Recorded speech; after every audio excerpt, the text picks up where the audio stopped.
feel this word "Om" start to like vibrate within my body, like Wow.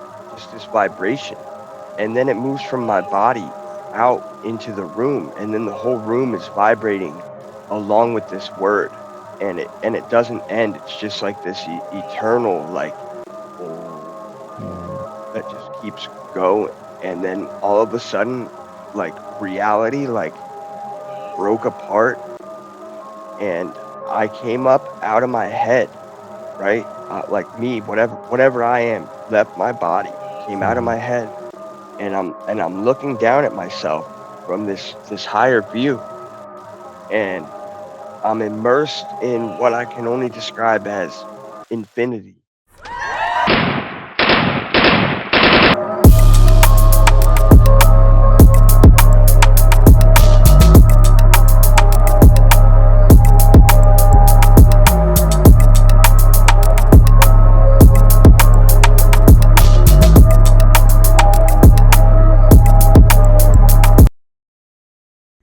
Prove to me that you are alive. Air Force, he Yeah, finds not just anything, he finds needles, man. So what does needles. he tell you, bro?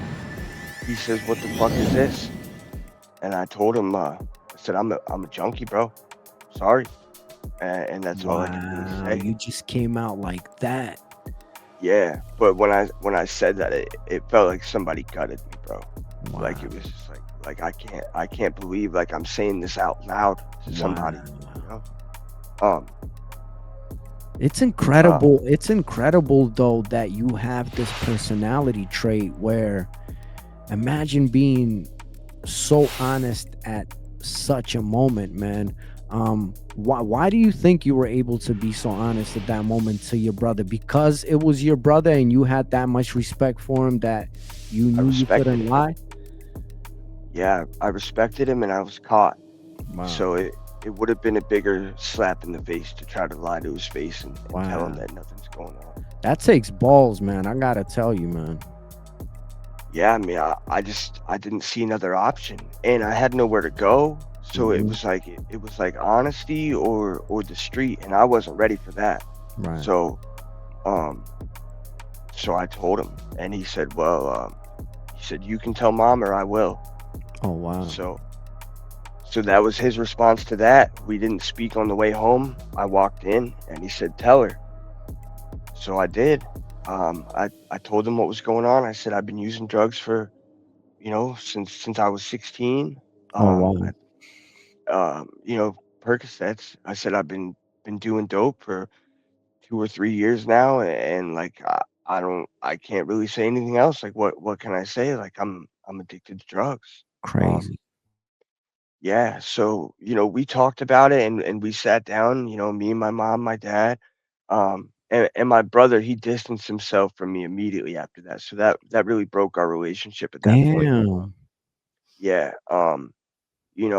I let him down, really. I You I you really think let him down. you think ultimately he did this out of love?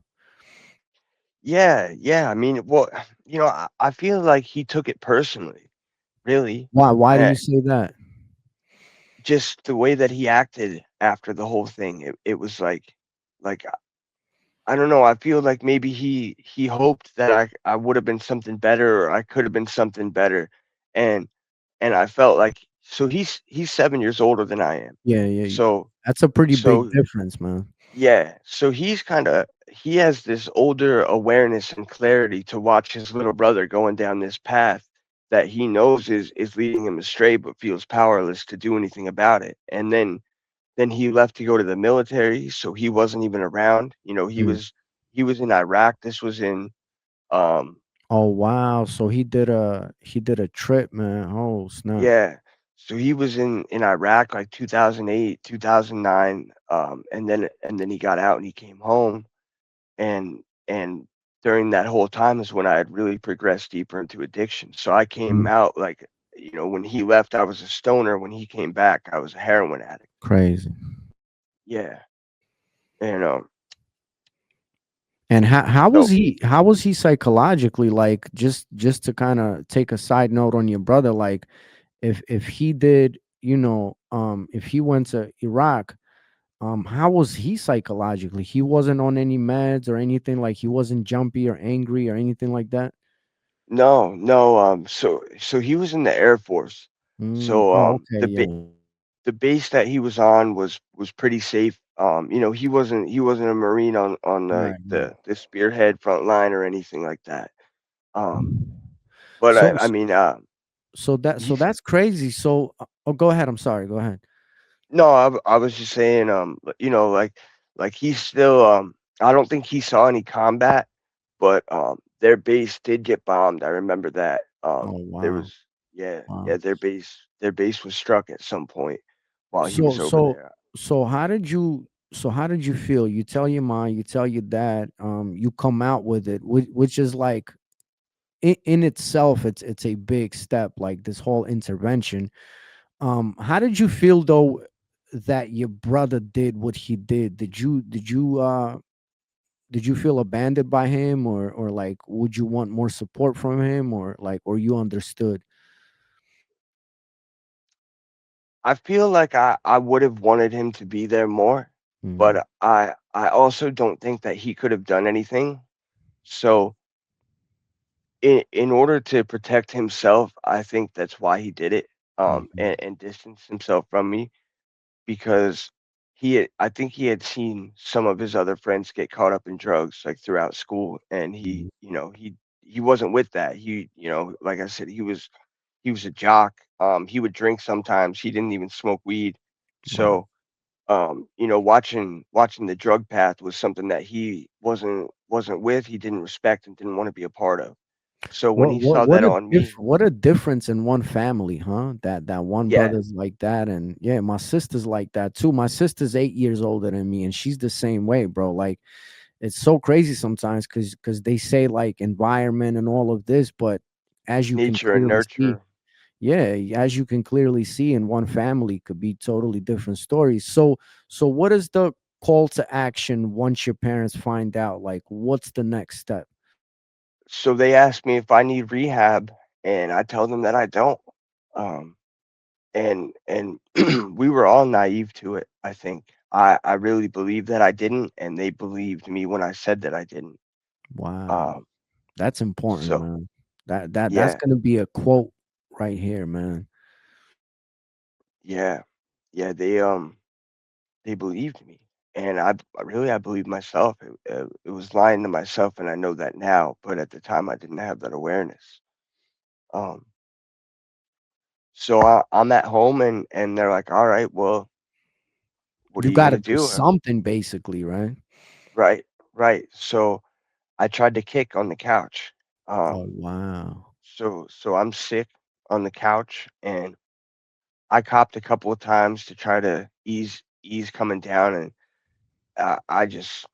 I couldn't do it, to be honest with you. And I went to look for my grandma's pills the one day, I want to and ask you something. I want to ask you before you continue to your grandma's pills. yeah, I want to ask you something about kicking, because from what I sure, found out, like each of us have like our own little ticks through withdrawal. So my thing was, because a lot of people get restless legs, I get restless back, bro. Like it's this weirdest feeling. Like what was the worst thing for you during withdrawal?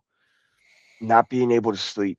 Mm, Yeah, not being able to sleep. I would just I'd be up for almost the whole withdrawal, like yeah, 4 days. Just crazy. but The yeah. crazy thing is that like you feel like you're about to pass out, but you don't sleep. No, no. If anything, I would I would pass out, but come to, it was like there was no rest, even if I Right. wasn't awake. Right. So you give up. You say, "F this. Let me go get my grand." What you went? You went to find your grandma's pills. Yeah, and instead of her pills, I found my mom's jewelry and I stole it. Yo. So that's another line that you cross. So this is the first time that you steal. Yeah, I mean, aside from the pills, I mean, I had taken, I don't know, $20 from my mom's purse in the past, but it But this is wasn't. like the first major like This is a steal, major right? theft. So what do? You go to a pawn shop. What happens? Yeah, I went to a pawn shop. I called a friend of mine and told him I got this gold. We need to sell it. I asked him if he has ID. He says, yeah, and we go sell this gold. So you didn't Um, even think of pawning it. You just straight up knew you were gonna sell it, huh? yeah, I had no realistic way to get it back. You know, there was no way I was going to be able to come up with this money to get it back. And it started out with, you know, one set of earrings here or a necklace there, and it just disappeared piece by piece until all of it was gone. And it was probably, I don't know, $30,000 in jewelry that I took Wow. over over time. You know, my mother, she liked gold, so she had a lot of gold jewelry. Right. Um, and I sold it, you know, Wow. almost all of it. The one thing I didn't sell, it was a 10-year engagement ring or anniversary ring that my father got my mother. It was this white gold, like it was like 2 carats in like diamonds just all over it. Like it was a beautiful piece. I'm like, I can't take this. I can't Wow. take this. And I stayed sick for it. At But least you stopped yourself. So how do you go from having this intervention to then piece by piece, stealing this jewelry? Like, so what is the reaction of your parents? Are they noticing that you're stealing, and what are they telling you? Like, what's the situation at home? so I was lying and saying that I was feeling better and that I was doing okay, but I was Wow. really getting high pretty much the whole time. And oh, this is Boozer. Hey, Boozer, what's up, man? Oh my He's a good goodness, boy. what a good He's a dog, good man. boy. Yeah, he's a good boy. So yeah, I'm lying about taking drugs, and so they think I'm better, that I'm doing okay, when really I'm just high all the time. But once I stole this jewelry and once, you know, it was all gone down to this last piece, um, I knew that I had to go because my father would kill me if he found out while I was there. I'm fairly Crazy. certain of that. So um, I left. I left. I called some friends of mine that I was getting high with. I said I gotta leave home. I got nowhere to go. Like what's up? So I ended up staying at this girl's house, like a town over. And the one day I got the phone call from my mom, and she said, "Bud, what did you do?" And I told her like I'm sorry. I stole it. What can I say? I stole it for drugs. And she's like, "You know you can't come home, right?" Hmm. It's like, "Yeah, I know." And and she said, "You know your father's gonna kill you if he finds you, right?" And she wasn't threatening in that way. She Right. was literally just telling me like, Facts. you're right, your father's going to kill you if he catches you. So like you should probably be careful." Um and like, you know, my father, like I said, he was never abusive in that way, but there was a healthy fear of him, you Hmm. know, growing up. Like he was strict, and he's from, you know, a career in corrections, and Yeah. he ran a block at a jail. So like, you know, he's used to dealing with the likes of me all Hmm. day long. So he knows exactly how to deal with it and exactly what he's gonna do if he finds me. So I laid low, and they ended up pressing charges against me. Oh Um, wow. Okay. yes, so they pressed charges against me. Um, my mom didn't want to, but my dad told her like, you know, he's gonna die if he keeps doing this. Like something's got to give, and if he gets locked up, like that's the safest place that he can be. Yeah. So um, during that time of staying at this friend's house, I can't even remember how long it was, maybe 6 months or so. I was couch surfing. I got introduced to meth and Mm. cooking meth. Um, so that was like a big thing, you know, out in the woods, country boys cook meth. Some of them Yeah. cook meth, and I learned how to do it. So I was cooking meth and selling it with these guys, and that's where I found speedballs of meth and of cocaine. So that's where I really got introduced to cocaine like intravenously, and I Wow. fell in love with that. So I would do that as much as I could. That's a Uh, different rush, man. yeah, it is. It is. I mean, I can't even describe it. You're moving fast and slow at the same time. You know, you're up and down, and your body is just full of euphoria, and it's very addicting. This feeling. Especially if you got some dope for the come down too, man. Yeah. Yep. So that's what I would do. Is if I could, I would get a gram of coke and a bundle of dope, and Yeah, I would shoot speedballs until it was gone, until I crazy, could do it man. the next time. And So you know, your parents press charges. Are the cops looking for you? Like, how does that work? so this was also the era of bath salts when bath salts came in. So I this remember is that. around 2011, give or take. Hmm. So bath salts are in. So it's $20 for a gram of legal meth, and the first time I did that, I couldn't believe that they were selling that in a store. I shot it Oh because shit, I heard that you could, so I mixed some up and I shot it, and it felt like I had just shot meth. And I'm like, crazy. there's no way this is legal, but it Hmm. was. It was for a long time, actually, like a year or two, a lot longer than it should have been, probably.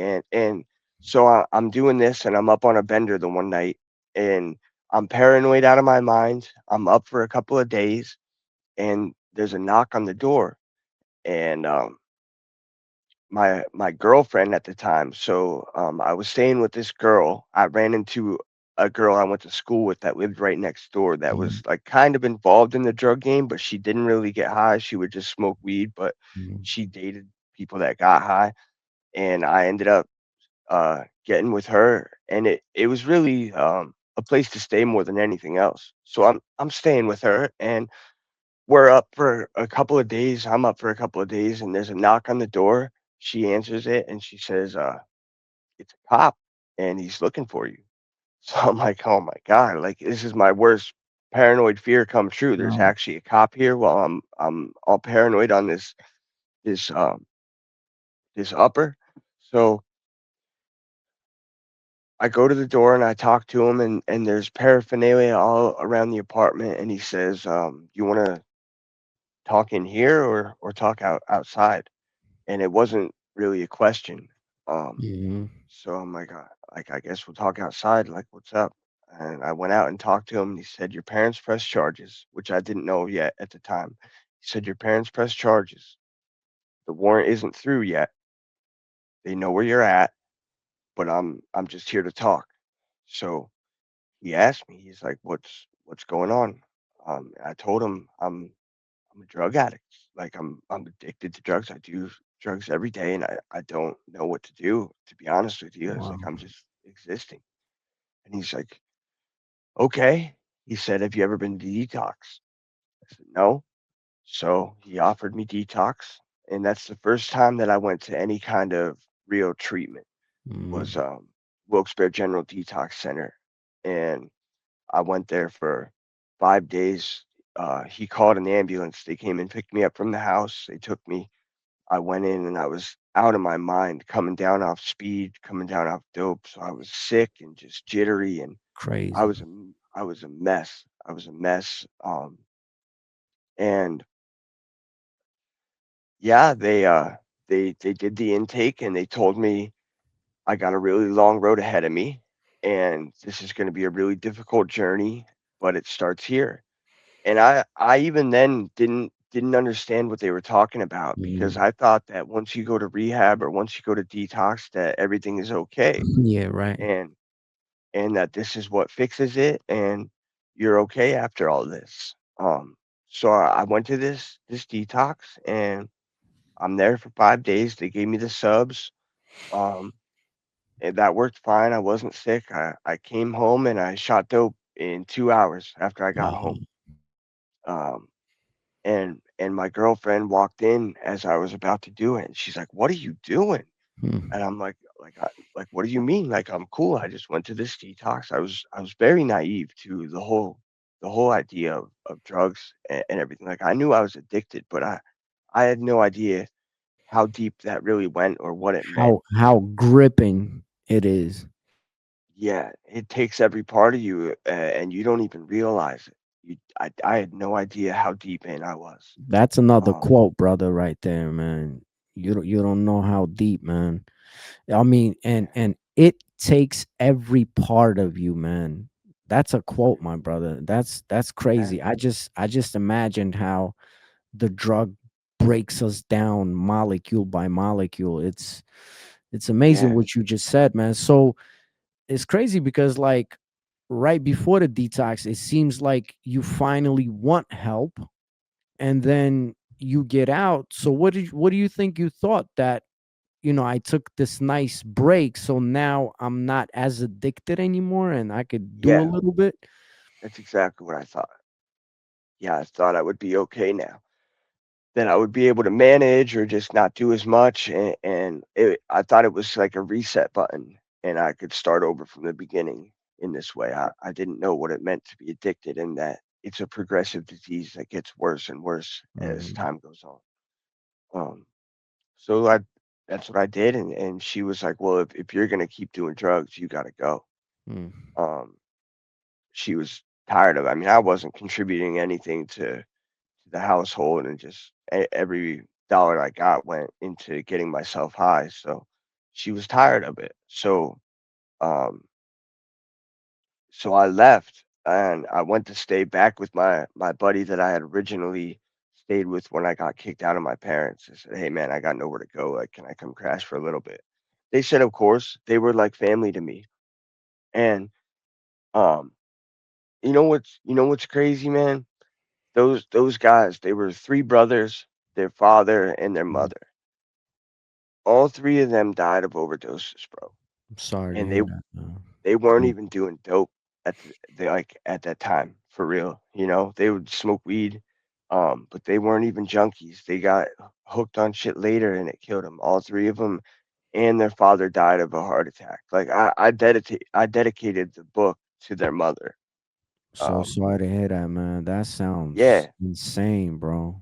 it is, like, I mean, bless her heart, I can't even imagine how she feels, but, those guys, they were like brothers to me, so I say that because, when I called and asked if I could come back, it was the same kind of situation. The door's always Mhm. open. We're not going to leave you outside. Wow. Um, so I went there for a little bit, um, until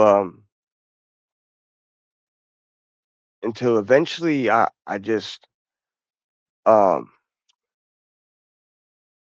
how'd it go? Okay, so I stayed there for like a month, and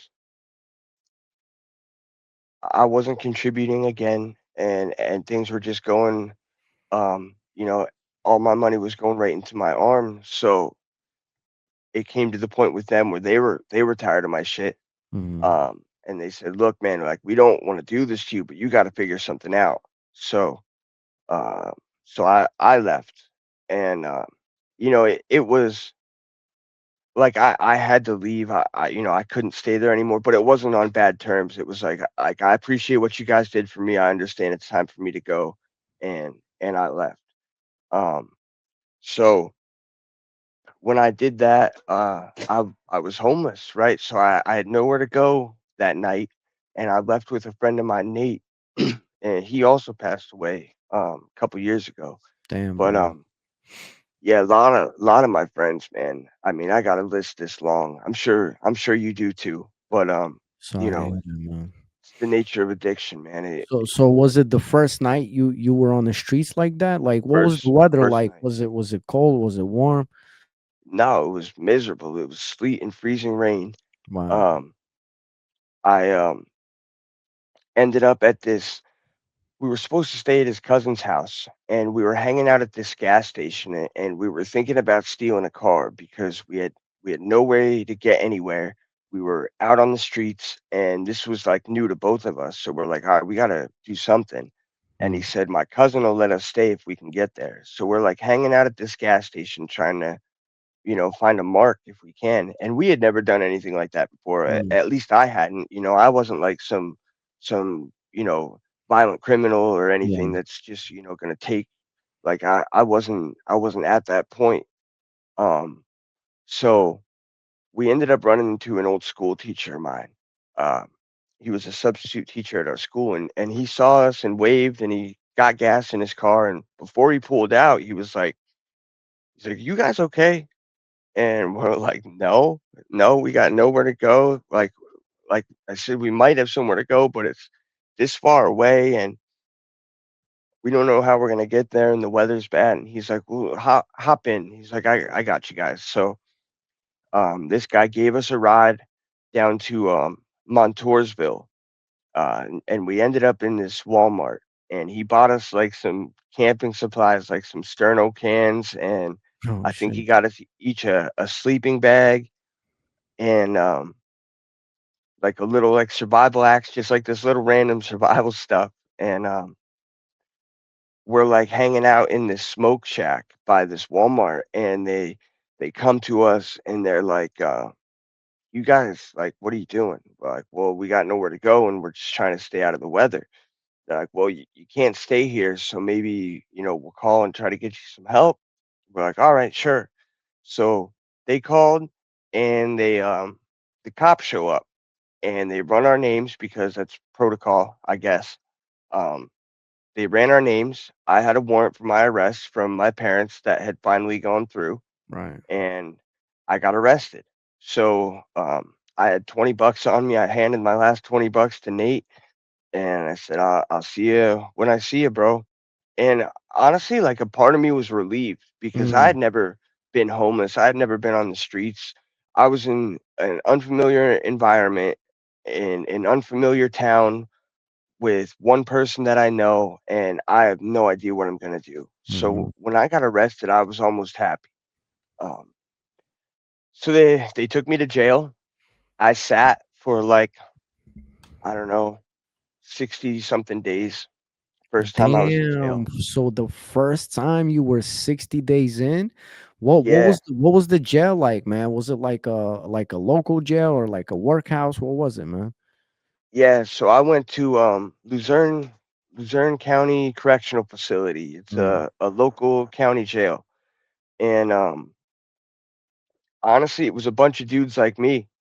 Like I was kind of scared going in there because I was mhm, like um I don't know, I think I was 20. I was 19 or 20 when I ended up in there, and I didn't know what to expect.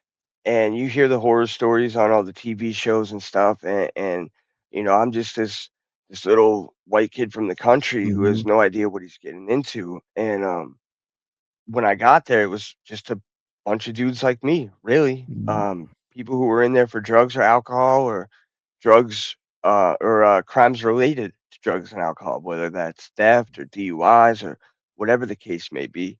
Um, so I got along with them while I was in there, and just I did the bit. I played cards and bet soups and watched shit. What show was it? That was out at the time, The Walking Dead.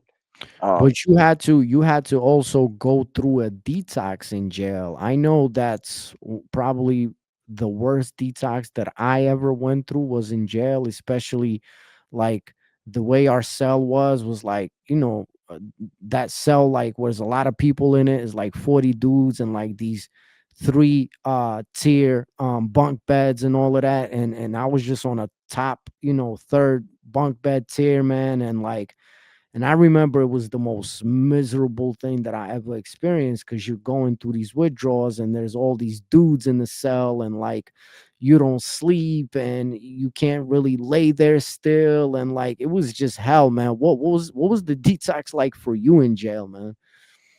um, so I didn't have a bad detox then because I didn't have a bad habit. I had almost no money. Like when I was getting high, like a lot of guys will say they were this, that, and the other thing, this big shot with all this money and all these drugs. That wasn't me, bro. Mhm, I scraped by. I got high when I could. I spent every dollar I got on drugs, but it wasn't a lot of dollars. Um, so I really didn't have a bad detox um that time. So I really it was just, a little mild discomfort for a couple of days, and then I got over it. But the psychological for me during that was really bad. Um, that was not the first time I'd been kept against my will because I had gone to Camp Adams, but this was like, concrete and iron, and you Yeah, aren't going anywhere. yeah. Like Camp Adams, if I really wanted to, I could have ran out into the woods and Mhm. figured it out, maybe. But here, it wasn't like that. You are stuck. Yeah. Um, So what yeah, did you do and in jail, man? Did you program? Did you like start, doing push-ups, sit-ups, something like yeah, I did a little bit of I worked out physically a little bit, I got into it in that way. We would I was decent at chess. We would play spades or poker and bet with, chips made out of cardboard and all that stuff or bet soups.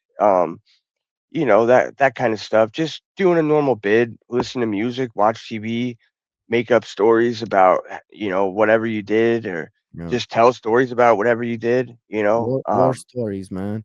war So so stories, right? so would you say that that this trip helped you out in the long run? Like did you come out from that little bit? Did you come out feeling different now? Um, it made me fearful of going back in, for sure. Okay. Um, so when I got released, I was sentenced to the day reporting center. So I had to show up every day and go every day, and it was a structured program. Um, like while I was in jail, I didn't do any of that. The first AA meeting I had ever been to actually was in that detox in Wilkes-Barre General. Actually, I'll show you something. It's kind of neat, right? So where's it at here?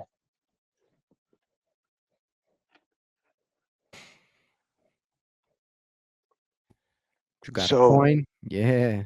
so this is so when I went into that detox, um, Mhm.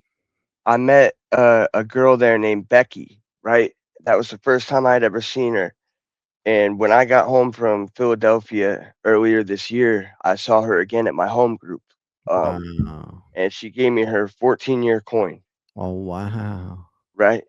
She was celebrating 14 years that night, and she Amazing. she knew Congratulations I to was down Becky, there. man. Yeah. Yeah, she's a trooper. She really is, and she was just getting clean when I was in there. Um, and they're talking about how they changed their life and how AA saved them, and a higher power and this spiritual understanding and all this stuff that sounded like mumbo jumbo to me that I didn't believe in and didn't buy into, and it was just like, all right, well, maybe that worked for you, but that's not going to work for me. I You forgot know, to ask you, but up to this point, like going back to the time where you were in jail, you come out of jail, but like leading up to all of this in your life, was there a place for like a God or a higher power? Like what kind of belief did you have on that front? so I grew up Catholic. Like, we went to church on Sundays for like, I don't know, up until I was like maybe 10 or 12. But honestly, I never bought into it. It never made sense to me. Mhm. Religion in itself, like I thought the stories made sense in some ways, and that maybe some of these people were real in what they did. But as far as like, what really got to me was the idea of that if you don't believe in this one thing, then you're gonna Mhm. go to hell forever. Yeah. And that kind of turns me off to the idea of religion because Yeah. I didn't understand it when I was a kid. Like I didn't understand what spirituality meant and how to even integrate that into my life. And because I didn't understand it, I put Mhm. that aside as something Okay. that's not for me. So you weren't even asking questions about No, that. not really. So No, so so what did you think? Did you think that ultimately you were responsible for your own life? pretty much, yeah, yeah, I did. I didn't. I was an atheist probably until I was 19. Mm, Like I said, I grew up Catholic, but I didn't believe it. And then when I was 19, I took some psychedelics. I took some mushrooms, and Wow. for what it's worth, man, I could say that I met God. It Wow. was What was that very like? Can you tell me about that experience? yeah, it was really, really intense, and even to this day, it's probably one of the most important experiences that ever happened to me.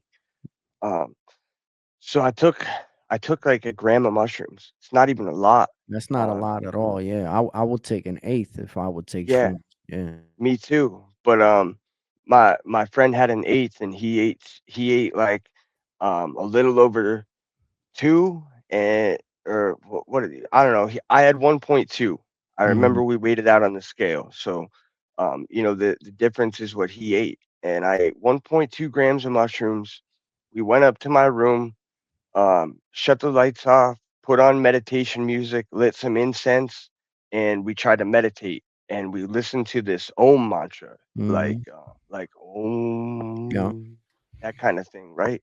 So I'm listening to this and I'm trying to meditate and I um I feel this word Om start to like vibrate within my body, like Wow.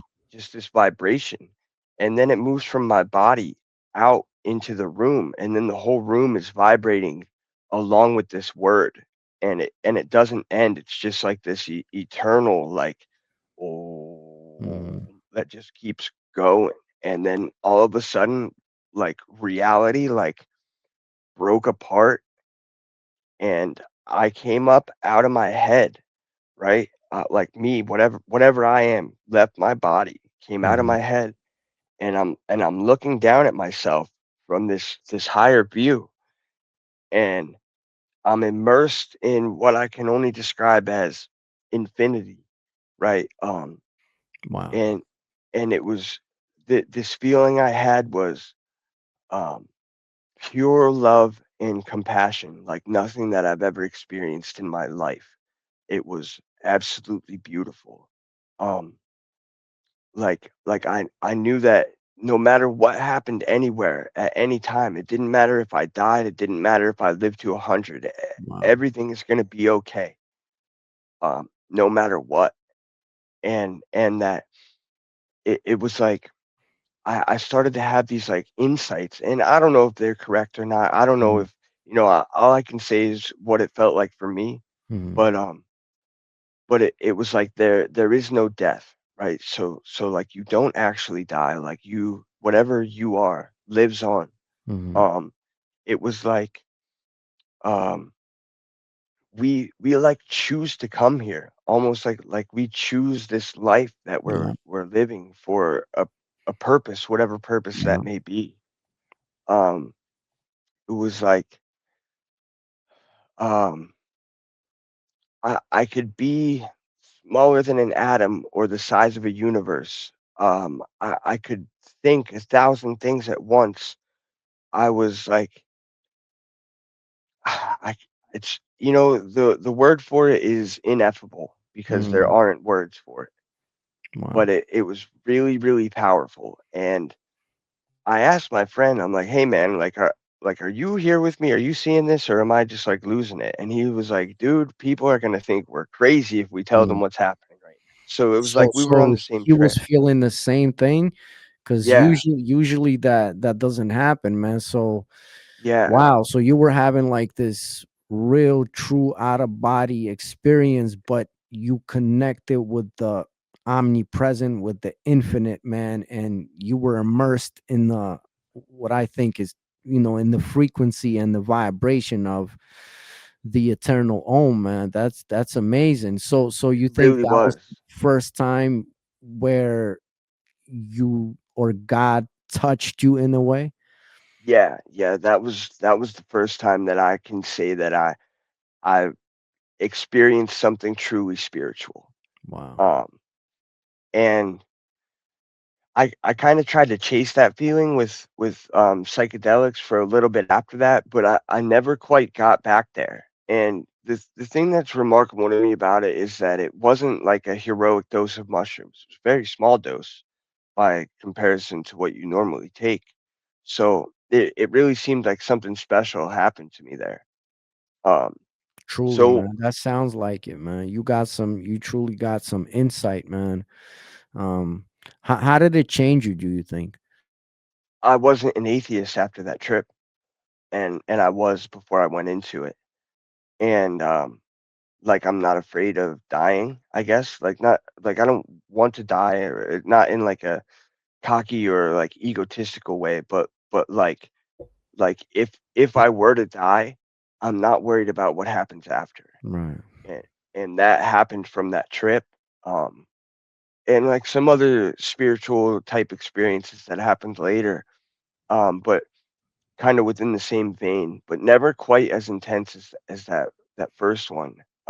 And it just really opened my eyes to a new way of thinking about reality. Um, Mhm. so yeah, I chased that for a little bit. I never quite got it, and I'm really not a huge fan of psychedelics. Like I like them in the sense that they can open your eyes to new experiences and give you Mhm. insights, but they're I don't know. To me, they feel like they're hard on your soul. Mhm. Uh, I don't know. I guess that's the way I would describe it. It's Yeah, they're because sometimes too many doors open, you know?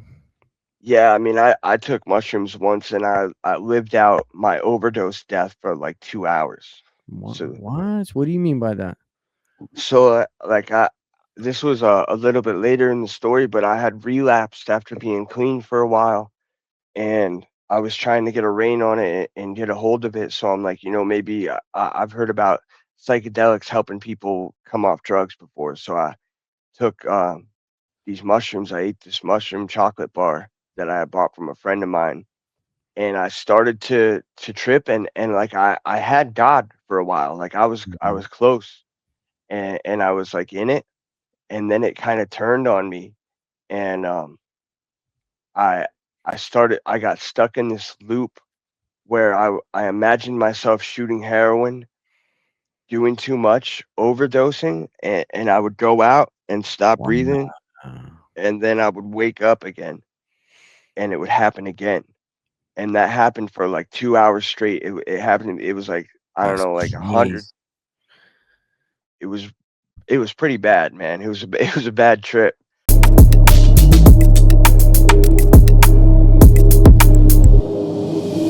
So That's an intense spiritual experience within itself, man. And it was. I want to get to that, but I kind of want to go down this linear because Yeah, it's yeah. so We can. incredible, so interesting. So let's go back to when you get out of jail, man. What is your life like? Where did you go back? First of all, did you go back home? Did you go back to your friends? Like, you Yeah. know what I'm So I went to saying? Nana's house. Okay, and how deep did it get after you get out of jail? Because you finally get this long enough break. 60 days is 2 months Yeah, is long enough where you can definitely recuperate the body. The brain is still not there yet, but your physical is yeah. tuned for something new if you choose to. So what was that like, man? So I was sentenced to this day reporting program, and you had to show up every day, um, and you take these classes, and you have to go to meetings and stuff, after the fact, and show them a meeting list and all this stuff. So I'm doing that for a while, but I'm drinking on the weekends. But I'm not doing drugs, not at first anyway. Um, but I was still drinking on the weekends, which wasn't part of the program. But I'm like, like I gotta have some kind of vice. So I was making excuses to get high, but at the time I didn't even realize what I was doing. I just was finding a different out, a way to beat the system and still get fucked up. Mm. So I'm doing this for a while, and then one day I ran into an old friend of mine, and he had some meth. So I shot some meth, and that dumped me right back into the dope game. So now I'm going to this program, and I'm showing up high, and they're getting tired of my stuff. So that went on for about 6 or 7 months. In the meantime, I'm staying at Nana's house, and she knows something's wrong, but I'm lying to her and telling her that I'm fine or that I'm sober or that I'm just drinking and I'm hungover or whatever, just whatever lie I can come up with, until uh, eventually the DRC gets tired of my shit and they say, uh, you're done. We're done with you with this program. They had offered me rehab is what happened, and I missed the appointment that I was supposed to go to with them in order to show up at rehab. And they were like, "All right, you're out. So if you get kicked off the program, it's automatically back to jail." Um, and I wasn't trying to do that, so I went on the run, and I went on the run for like a month. I was getting high, and I was trying to do better because I had kind of gotten introduced to AA during my time at the day reporting center because you had to go to meetings. So I would go a little bit, and I met a couple of people. So I ended up staying in this. It wasn't officially a sober house, um, but you were supposed to be sober if you were there. But they would like let you detox on the couch and stuff if you needed to. Um, so I'm staying there and I'm getting high on and off and they catch me getting high. So I'm like, all right, well, I'll go. I had to go and I had nowhere to go again. And I still wasn't ready for homelessness. Like I'd really never even experienced it yet up to that point. I spent like 1 or 2 nights out, like near the house on this porch of this bando. And I'm like, you know what? Screw this, man. Like I'm going to treatment. So Mm. I checked myself into rehab and So that I was went the to White. second time you were in rehab. So that was my first rehab, but Yeah. my second detox. Second detox. Yeah, yeah. Yep, yep. So I went to this rehab. I completed it. Uh, it was a month, 28 days, and I got back out, and I'm staying back at this house, and I get this job at this car wash, and I don't know, probably about a month after I got um, after I got out of rehab. I'm going back to the day reporting center because I called them and told them I checked in and that I'm clean now, so they let me back on the program. So I'm working at this place, going to day reporting and staying at this sober house. And I got my check from from the car wash, and the first check I got, I relapsed. Um, and it was during this time that I was kind of starting to learn what it meant to be an addict or an alcoholic. Hmm. In that this is like a a disease of the mind as well as the body, and that even if I get clean for so long, that doesn't mean I'm just going to be able to stay clean. Yeah. That there's something deeper going on inside of me that I need to figure out, and that I can do that through working the steps. Mm. Um, the steps worked for me really well actually in the past. So I relapsed, and that was like a kind of a learning experience for me. I'm like, all right, like I see what they're talking about when they say like, you're powerless against the first drink and you're Mhm. powerless over picking up because I had no defense at all. Like as soon as I got that money, it was game on. Um, so it was like I told on myself and I said I got high, so they let me stay in the house because I was honest with them. Um, but they're like, you can't like keep using, you got to get off the shit, but we'll give you a pass. So I was trying, and I was clean for like another 2 weeks, and still going to day reporting. I managed to avoid a hot urine during that time, so they didn't know what was going on. Um, I ran into this girl, um, actually a friend of mine's girlfriend. She asked me if I can get dope randomly one night after a meeting. I said yeah because I was still powerless, and we went and got high together. We ended up hooking up. I screwed up my friendship with him, Mm. and that thereby screwed up my housing arrangement because he was friends with them, and that's their boy, and I screwed him over. So um, I had to leave there. So I ended up back in this trap house with one of my old meth cooking buddies, and I walk into this house. The second I walk in, he hands me a hit of crack, And I'm like, all right, well, I guess Hmm. it's game on. So I'm in this trap house for like 2 weeks. I'm on the run from day reporting again. Um, they I called them because I was getting high in this trap, and I was like this isn't sustainable. Like this isn't what I want to do with my life. I just have no idea what to do from here. Like I had no idea how to stop doing this and stay sober. Hmm. But I had seen other people in the rooms get it and get better and find a different way of life who I knew that they were as bad as me. Like I've seen them get high and then I've seen them get better. So I knew that something here is working. I just don't quite know what it is yet. So I'm in this trap and I make this decision that I don't want to do this. So I call rehab, I set it up and get ready to check in. I called day reporting and I said, I'm going to rehab again. I'll see you when I get out. They're like, all right, just check in when you get out. They were very forgiving in that. A lot of programs wouldn't have been. A lot of programs are just, if you're not following the rules, will lock you up. But they gave me a lot of chances, um, which was I don't know if that was beneficial or not to me, but it saved me from a bad rap sheet at least. Hmm. Um, So yeah, so I go to this rehab and I was there for like 60 days. It was a longer term rehab. I was supposed to be there for 90, but I was there for 60. My insurance ran out. But during that time, it was it was good. I actually started to feel like a sense of hope.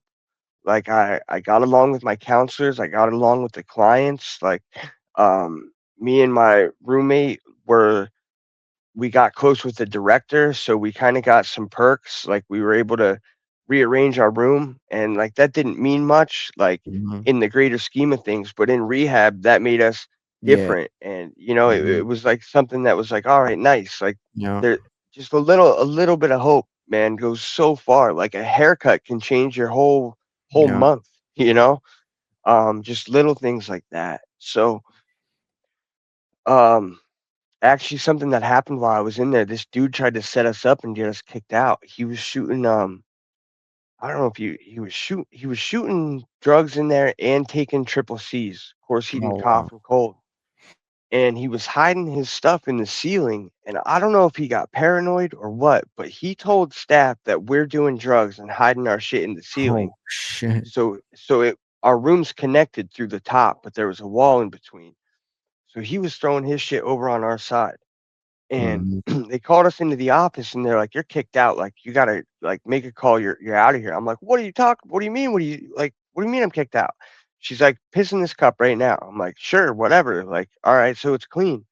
So, what's going on? And she said, someone told us that you're using drugs. I'm like, well, my urine's clean and so is my roommate's. Like, I guarantee his will be clean too. Like, we're trying to do better. I'm like, I just came from being homeless. Like, I was staying in a trap house. I'm trying to do better and like change. I got legal shit. Like, I was really trying at the time. So this felt like I don't know, it was really discouraging to be put into this situation out of nowhere, but they ended up getting to the bottom of it and found out that he was actually getting high. They ended up kicking him out, and we ended up getting to stay for, like, the rest of the time that I was there, like, another month or so. So, I get out of there, I call my nana when it's time to leave. I say, "Hey, I got nowhere to stay. Um, I'm not kicked out of the program, but I'm out of insurance and I need somewhere to go." She's like, "Okay, well, you can come home." She was hesitant, but she's like, "You can come home, but um no drugs at all." She's like, "I'm gonna watch you," and she's like, "You got to go to church with me every weekend, and like no screwing around, bud. Like this is, I'm tired." So Have you stolen from her up to this point besides the pills and all that? No, so, I didn't clarify. So this is Nana, and then there was Grandma. So Okay, so Grandma, I she got you. passed away, in, like, 2015, Sorry to hear but, that, man. yeah, yeah, no, no, I'm lying, 2019, she passed away. So the Um, Nana is your grandma from your other parents' side, right? Yeah, so Nana is my dad's mom, I got you. and grandma is my mom's mom. And you never stole from her up to this point, because this is the Mm-mm. second time you're going back to live with her, man. Yeah, yeah. So I haven't stolen from her. Um, so she lets me come back, and uh, by the time I got out of that rehab, I was, I don't know, 60 days clean, and my actual sentence came through, and I had applied for drug court to try to get my record expunged if I completed it. So um, I start going to drug court from day reporting. They transferred me right over, and I actually did really well on the program. I started going to meetings every day. I went to church with my nana. I actually got a check for $5,000 from that Kids for Cash I was telling you about. Well, those judges ended up getting caught up for doing Damn, that, and it was part of a class action lawsuit. Um, yeah, and he got I think 40 years in prison, and he was already in his 60s. So I mean, essentially a life sentence. But crazy. you know what's crazy? He got pardoned by Joe Biden because they were Oh, from the same wow. city. Oh, So what? Scranton, right? Oh, that's Yeah. crazy, man. So when Joe was president, yeah, he pardoned Judge Chivarella for that. Mm, Hey, I mean, whatever. It is what it is at this point. But yeah, he did a lot of kids dirty. Actually, a lot of kids that really screwed up their life path. You know, some of those kids, they ended up in like long-term detention mm, facilities. Like I know one kid who was in it for like 3 years, um, and he ended up getting out and changed his whole course. Like he felt like the system failed him right. and got into drugs. And then when he got um, when Chibarella got sentenced, it was a class action lawsuit, and some of those kids got like 30, 40, $50,000. I got Mm. 5 for my case. But you were clean at this time, though. That's I right was after the clean. 60 days, right? So you get this Yeah, settlement and I and was like, I cannot have this money. right. Is what I told my nana. I told her I will be out the door tonight. Like I just know myself. Like you got to take this. I can't Yeah. have this because she was giving me like a small allowance. Um, and even during this time, um, like I wanted to be clean, but there was still that part of me that was itching to get high. That said, maybe I can. Maybe it'll be different this time. Maybe something's gonna be different if I do it like this or do it like that. Um, so I started to squirrel away this money. Um, and I was like 90 days clean when I finally had enough to go cop a couple of bags. So I called my old drug dealer, as I memorized his number, of course. Um, I called my old drug dealer. He picked up, and I went to go cop. And when I go to cop, I walk into this McDonald's and I'm waiting for him. And two of my best friends from AA that I had been going to meetings with on this drug court this whole time. And well, I'll tell you, but I'll tell you the story there. But then I want to point out something like consequences don't matter, man. Mhm. So I'm in this McDonald's and they walk in and they essentially catch me in a lie. They know that I'm about to get high. They can see it all over my face. So they called me out on it and they took me away from the McDonald's and they made me go to a meeting and share about it and talk about how I want to get high and all this. And I didn't actually. I didn't get high. And when I woke up the next morning sober, it was probably one of the most freeing feelings that I've ever felt in my life Wow. was was knowing that I can feel like I wanna get high with everything in me and then not have to do it and be okay the next day, like, it's not gonna kill me, like, it Yeah. feels like you're gonna die, like, when you wanna use drugs that badly, it feels like something bad is gonna happen if you Yeah. don't. Um, it's hard to describe, I guess, if you don't know, but it's like the walls are closing in around you and you're hyperventilating and it's just this I don't know, this feeling of impending doom. Um, and I went through that. I shared about it. I went home and I woke up sober and I felt free. And that's when I chose recovery. Um, So that's when I really jumped into the program, and I got a sponsor who who I called, and I started getting into the steps, and I started doing all this stuff in the program that is like what we're supposed to do to stay sober, and I did for like almost 5 years. I Oh did that. wow, what? So you were out of the door, man. Yo, it's you know what's crazy, man. Now it makes sense with stories like this where I would see dudes in NA um that would be going to meetings and going through the program for like 20, 25 years. And sometimes I look at him, I'd be like, bro, you've been clean for 25 years. Like, you're not an addict anymore. And they would explain to me that I will always be an addict because even after the 25 years, like something can happen, you will snap and you'll Yeah, be right back where you started. So, bro, you're clean for 5 years. Is that when you 5 years. became a CEO? Not yet.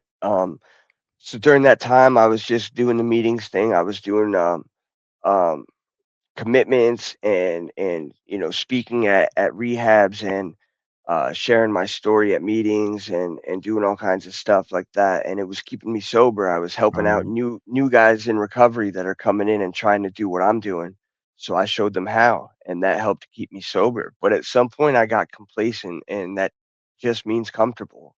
um, and I stopped relying on the things that got me sober to keep me sober, and I started to act out in these ways. So I started to like sleep around with these girls. Like I was going to the gym. I had a new car. I had a decent job, um, and and I used that in my favor to like uh, I don't want to say like prey on these vulnerable girls coming into AA, but I mean um, in a way it was that, like I really um, I did that. They call it 13th stepping, and I was guilty of doing that, oh and shit. it took its toll on me spiritually. Like I Yeah. stopped praying to my higher power. I stopped trying to help these guys, and I stopped trying to do all this stuff that kept me healthy, spiritually and mentally, and um, it all led up to this point when I decided one day I was going to get high. So I did. I called and I called a friend of mine who I knew was getting high, and I asked him if he could get me stuff, and I went and I shot speedballs with him for a whole weekend. Damn. Um, yeah, out of 5 years sober, right out, even worse Straight than I like was that, before. man. Straight like Yeah, that. 5 years. Damn, yeah, down the toilet, bro. yep, yep. And so this is probably the second spiritual experience in my life that was meaningful, right? So this is crazy to me even today. So I hung out, I got high all weekend with my friend, and I bought some weed because I hadn't smoked weed in probably almost 10 years because I stopped smoking when I started really shooting dope because it I didn't like how it made me feel. It made me feel guilty and self-conscious, like I was under this like cosmic microscope that I don't know, I just felt guilty. So I stopped smoking weed, but I wanted to. So I got this weed, I got some more dope, I went home and I sit in my room and I smoke this pot, and all of a sudden, like I hear this voice that says, um, it says, "What are you doing?"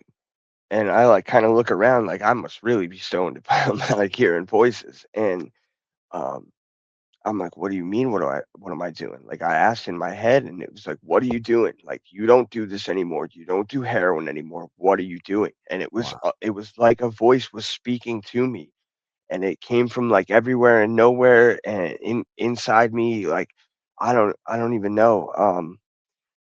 And I'm like, you're right. Like, I am shooting dope, and I don't do this anymore. So, like, what do I do?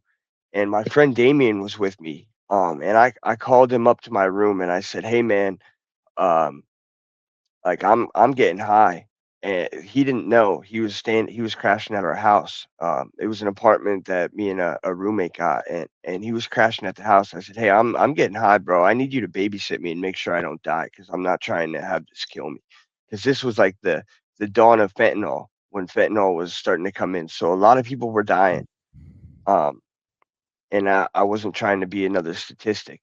I was But just trying to. you're still in the vicinity of your town, right? Like you haven't left town yet. So I'm about like 45 minutes away Yeah, from yeah. where I Well, am now. around that neighborhood. So you're not Yeah, in I'm Philly still in yet. Northeast PA. Yeah. Yep. So I tell him about this voice, and he's like, I don't know what that is, man. He said, but maybe you should keep smoking. So I'm like, all Oh, right, bet. So, shit.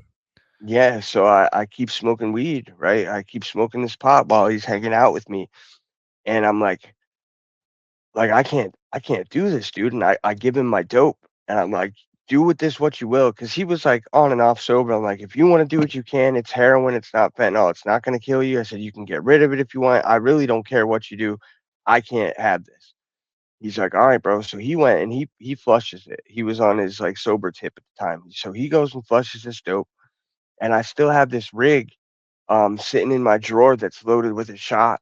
And I'm like 20 minutes later, I'm like sitting there kind of like twiddling with it, and I'm about to do it, and I just get this like overwhelming feeling of revulsion again at these drugs. It's like they say in they say in the big book of AA, you will recoil from alcohol as if from a hot flame. Same thing for drugs. And like that's really how it felt. Like I couldn't even touch this thing. It was like hot potato. I'm like, bro, like take this.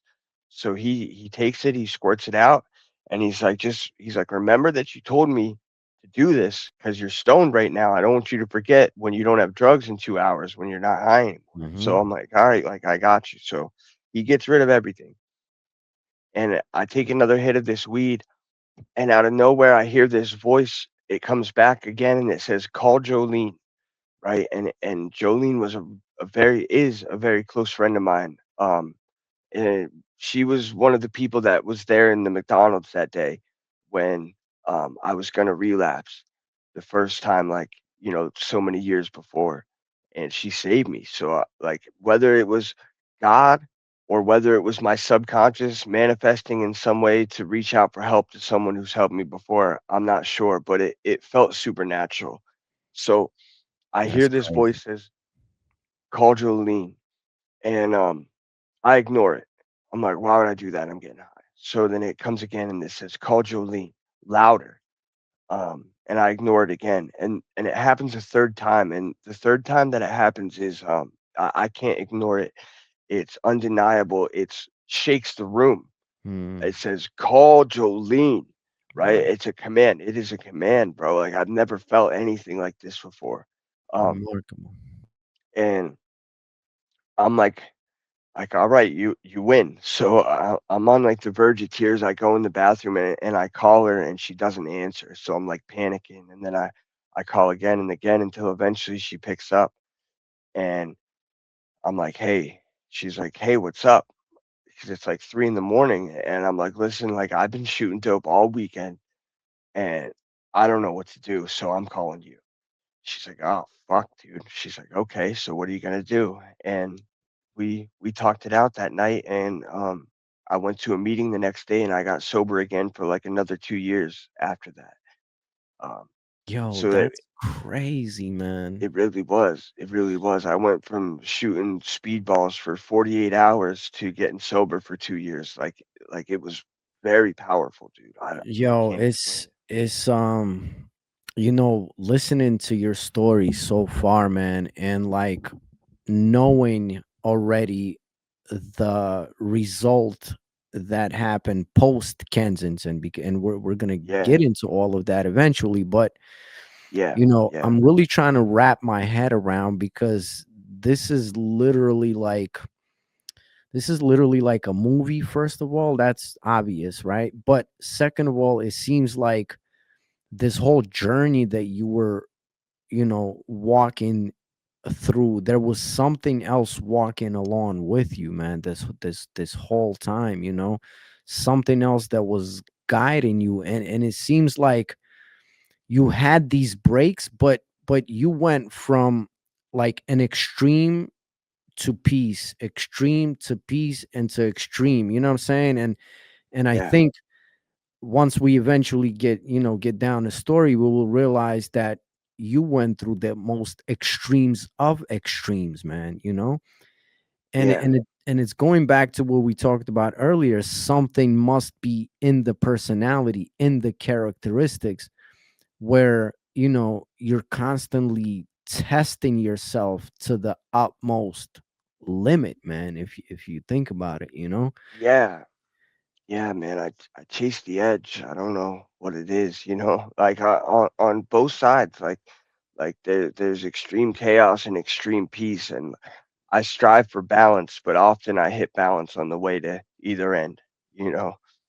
It's such a remarkable journey, man. And thinking about, like, that you get these breaks, man. You get a 5-year break. Well, first you get a couple months here, a couple months there, and then you are strong enough and comfortable enough to do 5 years, and then something ticks. Like, what do you think happens at that moment right before relapse? What do you, if you were to blame it on anything, or if you were to pick at anything, what do you think it is for you personally that gets you over the edge, or even get you to the moment of that relapse?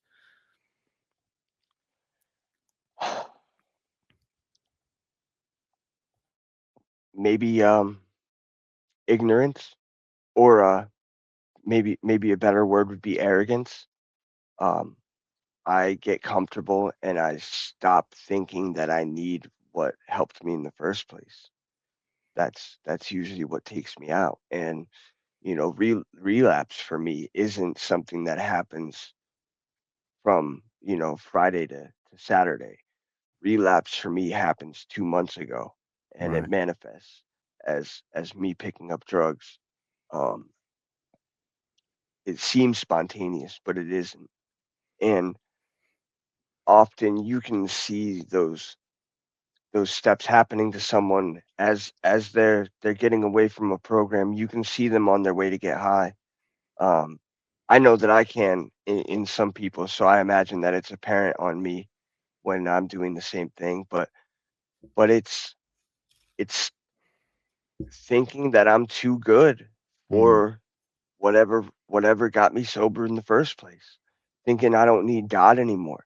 mm. Thinking that I don't need people anymore. Thinking that I don't need structure or balance or to strive to do better each day, because that's really what sobriety comes down to for me is trying to be a little bit better today than I was yesterday, and to try to help somebody in that 24-hour period. It really is a day by day process for me. Yeah. If I get stretched out into days or weeks or months, I start living in years and decades, and then I'm a mess. And I then I I get I I always tell addicts, it's like, because the first thing I hear from like friends that are addicts is like they're, you know, extravagant plans for the future. Yo, bro, I'm gonna go to the gym, man, and then I'm gonna record like 50 podcasts, and I'm gonna write like 100 books, and I'm like, bro, slow your roll, because in yeah. actuality, all you have is that one day. You know what's crazy though? Why I say that something else was walking along with you throughout this journey is because, uh, up to that point, up to you now coming to the point where you're going to quit for 2 years, you still have the guilt and the conscience, right? Like, it's still talking to you. And I think that's another line that we cross as addicts, where that voice dwindles completely, where we kind of shut off so much of the conscious voice, of the guilt voice, you know what I'm saying? But to that point, you have it. Like, your conscience is talking to you, your guilt is still, and I'm not one to, I'm against guilt, but I'm for remorse. And like, but you know what I'm saying, like, because when you're about to relapse and when you're sitting there, you're holding that syringe or whatever, man, you still have enough willpower, but you have enough conscience in you. Something human is still inside you to say, what I'm saying, put this down. I don't want to do this anymore, man. So how were those 2 years after this yet again dramatic night? So I jumped back into the program. I started going to meetings every day, and they want you to have a certain amount of time sober before you go speak at commitments and stuff. Mhm, So once I got past like 6 months is usually where we draw the line for that, like at least in our local area. I mean, mhm, there's people who go and if you're in the steps and doing what you're supposed to do, go in at 3 months, 2 months. As long as you have a positive message and you're sharing what's working for you today, then that can be valuable to somebody else. But mhm, to really get like insight and wisdom into to I guess understand yourself in a way that's going to be beneficial and not dangerous to another person who might be sitting in an institution of some kind, like 6 months, or I mean some places even up to a year. But so I started going to these meetings and calling my sponsor and hanging out with friends again, and stop trying to use these girls to make myself feel better, because I'm broken inside because I haven't mhm, been doing any kind of spiritual work on myself in how long, years maybe. mhm, Like I got complacent probably around 3 years in, 3.5 years. So I'm just getting worse and worse over that mhm. progressive time until I eventually picked up. So trying to repair that part of myself that led me to that point. So I'm jumping in and I'm doing all this work on myself, and I do that for about a year and a half. Um, and then I start to get comfortable again. And during that time is when I had applied to be a corrections officer, and I actually got denied the first time. So I was doing extermination still. So I'm like, all right, well, I'll just apply again. And it's like a year and a half process, like up to 2 years until Oh you get wow. hired. Yeah, Why it's a why long did why process. did you why did you choose corrections? Because of your father? Like why was that? Yeah, Um, my father and my brother are both COs. Like my father oh wow. retired and my brother still is one. So I was trying to follow in the family footsteps, I guess. So And so and what's the sorry, what's the no, you're fine. process for becoming a corrections officer? Is it the same as for a regular cop? Like do you go to a boot camp? How does that work? Um, I suppose it's similar. Yeah, you have an academy that you go to. So it starts out, you go to you take your civil service test for whatever state you live in. And depending on your score is depending on whether you'll be eligible for the job. So I got a 98 on my civil service test, which the cap is 100. So I did well Mhm. on it. Right. Um, and from there, it's a vetting process. So they vet guys who got a higher score than you, and get rid of guys that have a lower score up to a certain capacity for slots available for corrections officer positions during that hiring period. Um, so then you go in for your interview, and then you have a second interview, and this takes place over like 6 months to a year. Then they run a background check. So the first time that I had done it, my background check wasn't cleared because I had graduated from drug court. Right. When I got that 5 years sober, I was in drug court during that whole time, and part of the benefit of completing that program is a record expungement, but that hadn't cleared yet by the time the background check came through for my first application at corrections. So I was denied. So I relapsed, got clean again, applied again, and um,